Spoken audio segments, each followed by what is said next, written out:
Hey there, welcome to LSAT Demon Daily. I'm Ben Olson, that's Nathan Fox. Together we're the founders of LSATdemon.com and our weekly podcast, Thinking LSAT. Today we're going to actually read an official LSAT question from Test 73, Section 4. This is a logical reasoning question. I think, Nathan, you're going to read it, right? And then I'm going to comment on it and we're going to work through the answers and find the correct answer. Yeah, I'll try to, not say too much because I think it's kind of better if we take turns attacking these questions, but I'll see if there's something that I feel like is worth chiming in with. Yeah, sure. See if I can redirect the discussion a little bit. Test 73, Section 4, Question 2. Residents of a coastal community are resisting the efforts of one family to build a large house on the family's land. Okay, so I'm imagining there's a family that has some land. I kind of imagine that the land is big, but I don't know that. And they're trying to build a large house on it, and everybody, all their neighbors are like, no, please don't do that. We don't want a big house around here. I mean, this is not uncommon in communities, right? Everybody wants the houses to be somewhat similar. So, okay.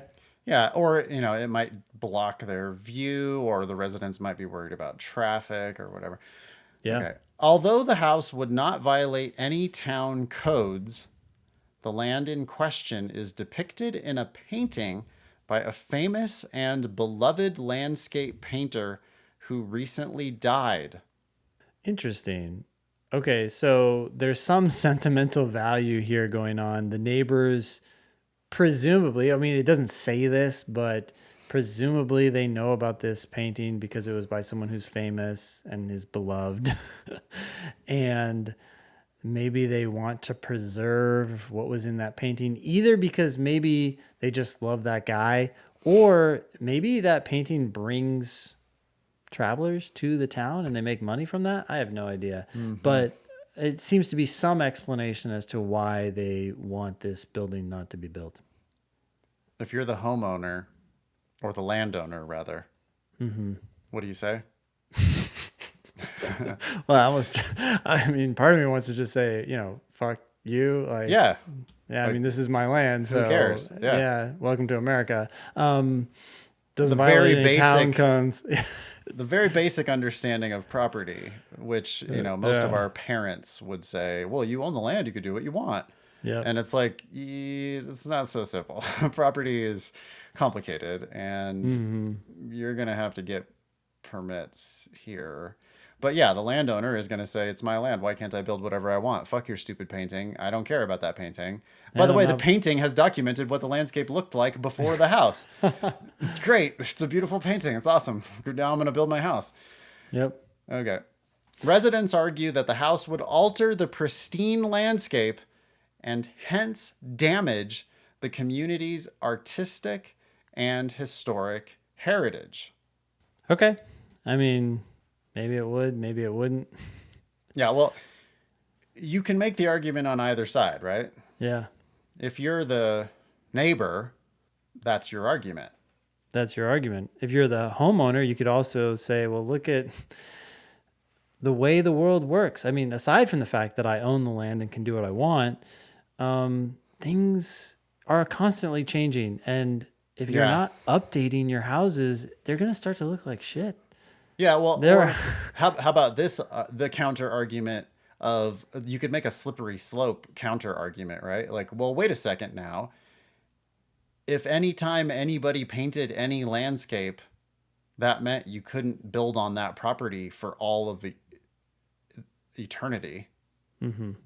Well, then all you got to do is go around painting landscapes and nobody can build anything anywhere ever. Yeah. Or you could say, well, wait a second, hasn't there been a landscape painted of many, many places? I mean, I've seen old paintings of San Francisco before San Francisco was even a city. Yeah. Or how about George Washington crossing the Potomac? The background's filled with Yeah. big buildings and yeah. So therefore, we can't build anything in the entire Beltway. Yeah. Okay. All right. So you can imagine arguments on either side. The question says, which one of the following principles, if valid, most helps to justify the reasoning of the residents opposed to building the house? That question is a mouthful. Boy, Ben, what are you going to do on this principle question? Uh, I didn't even notice that it said principal. Yeah, But well, first of all, there is no such thing as a principal question. The good. principles are just facts that I can use to either justify or, hurt my argument. And in this particular case, they're asking me to find the one that's going to most help to justify the reasoning of the residents. So I want to support the idea that this house should not be built. You And so I'm can, just looking for an answer that strengthens that idea. I want to double down on the no such thing as a principle question. You can actually cross out the word principles here, and it does Oh, not sure. change the meaning of the question. If you Nope. removed the word principles, the question would say, which one of the following, if valid, most helps to justify the reasoning of the residents opposed to building the house? And it is clearly what type of question? Strengthen. Okay. So there's no such thing as a principles question. And when you see the word principles on LSAT logical reasoning, feel free to just cross it out or replace it with thing or Yeah, or replace just it with cross it out, fact. really. Yeah. I think just crossing it out is obvious. That's my edit for it, right? Is just like, hey, that doesn't Yeah. do anything to the meaning of this question. So we see so many refugees at LSAT Demon. We see so many refugees coming to us thinking that there are not only one type of principles question, but two types of principles question. Applying a principle that is given or inferring a principle that was something, something. Mm. It's just not helping you. You can abandon those mistaken ideas about what they're actually doing. Here, I'm all they're doing is asking you to strengthen the argument. No, anytime principles come up, they can fall into three actual question types, which is which one following must be true, a must be true question. Which one following, if true, strengthens the argument, a strengthen question, which is what we're looking at here, or in some cases, they kind of border on like a parallel reasoning question. But that's it. They're I all think other they could question also types. make it a weekend question, couldn't they? They certainly could. Yeah, I don't think it's like a tendency of the test not to do that, but Okay. there's Yeah, no because reason why they logically they since the couldn't. okay, the word principles itself though has no meaning on the LSAT. It doesn't mean No, anything. It we're not just determining the question cross it type out. from that. Yeah. Just cross it out. Because they could ask a weekend question. It would say which one of the following principles, if true, most undermines the reasoning above. Yep. And that would be a weekend question that happened to use the word principles because principles just doesn't do anything. Okay. Anyway, we're looking to strengthen the NIMBY argument here, right? The Sure. people who don't want the house built. And they, by the way, are saying that it would alter the pristine landscape and hence damage the community's artistic and historic heritage. Okay, we're going to help them.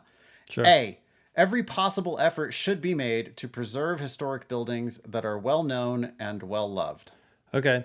I liked the beginning of this answer, but the end just it totally fails. Historic buildings? I don't know of any building on this family's land that needs to be preserved. For all I know, it's empty. Yeah, I mean, how would you rewrite? Like, keep the first half of that because you liked the Yeah. first half of it. Yeah. Can you rewrite it to make it a good answer? Sure.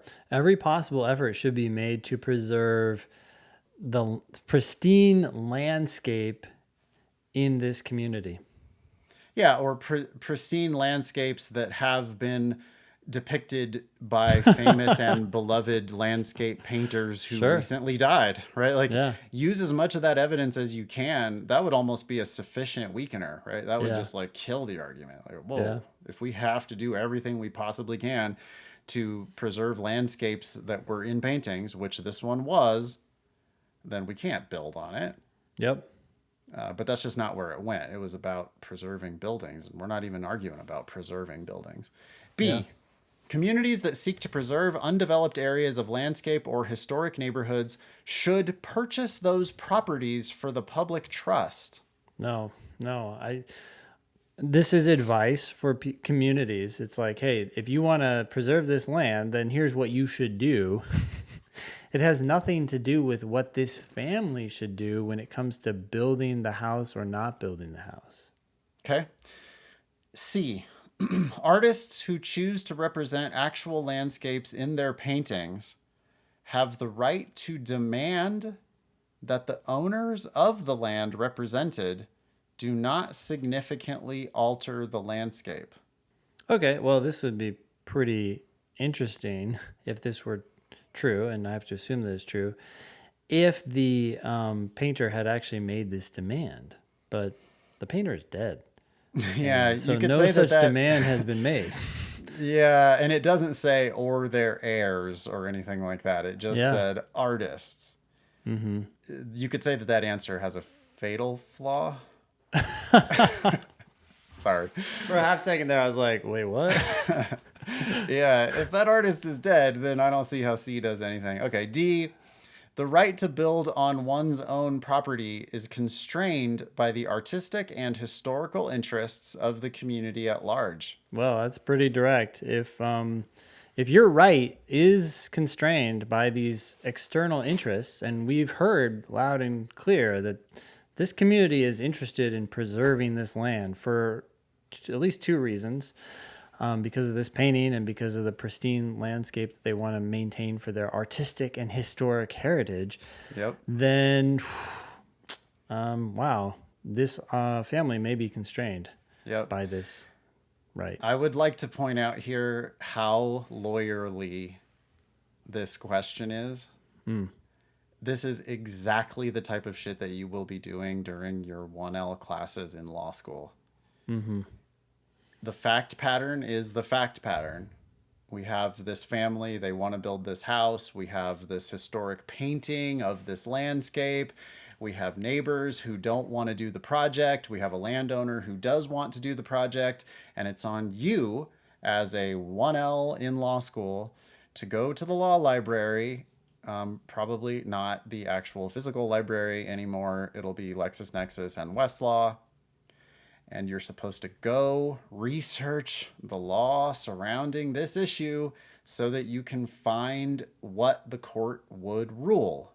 And D, even the phrasing of it is exactly the type of thing that you might find in a court opinion if there had been previous adjudication of this issue or a statute, but more like in a court opinion, right? I can certainly imagine the court saying, the right, they would they would lay out all the facts, and then they would say the right to build on one's own property is constrained by the artistic and historical interests of the community at large, and they would probably like cite some other case or, this would be a finding of the court that this is true, that the right to build on your own property is constrained by artistic and historical interests of the community. And if you find that in the cases, right? You're looking for this in similar litigation that has happened in this jurisdiction. Yeah. If you find that in a case, and if it's a controlling case, like it's coming from the Supreme Court of your state or whatever, well, then probably the lower courts are going to have to follow that ruling. Yeah. And this is exactly the type of thing you'd be looking for in LexisNexis. This is exactly the type of thing that you're going to put in your brief. Yep. I just can't imagine an exercise that would be, maybe that's not what actual lawyers do, but that is certainly what 1Ls do. Yeah. Yeah. Yeah, at least in your legal writing and research class, that is what 1Ls do. And so get better at LSAT logical reasoning because you're going to be getting better at law school when you do. Yep.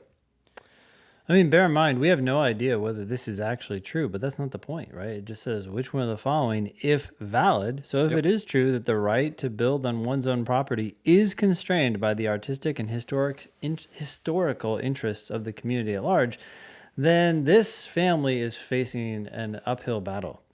Whereas just a minute ago, I didn't think they were. I was like, get the fuck out of here, right? But now maybe they have a problem. So this definitely helps justify the residents. It doesn't prove that they're going to win, but it certainly helps them. E, in historic communities, the building and zoning regulations should prohibit construction that obstructs access to historic sites. Okay, well, this is telling me the way the world should be, but it's almost even suggesting that that's not the way it is. So that So it's doesn't wrong help. once because it's about what the zoning regulations should say Yeah. instead of we don't care what they should say. We care what they do say. Yeah. That would be like going to court and saying, well, this, there should be a law against, Right. And the court whatever. goes, "Oh yeah, okay, great. Do you have that?" Like, because if not, this is going to be summary judgment for the other side. Okay. It's wrong again, though. It continues and it says, "Should prohibit construction that obstructs access to historic sites."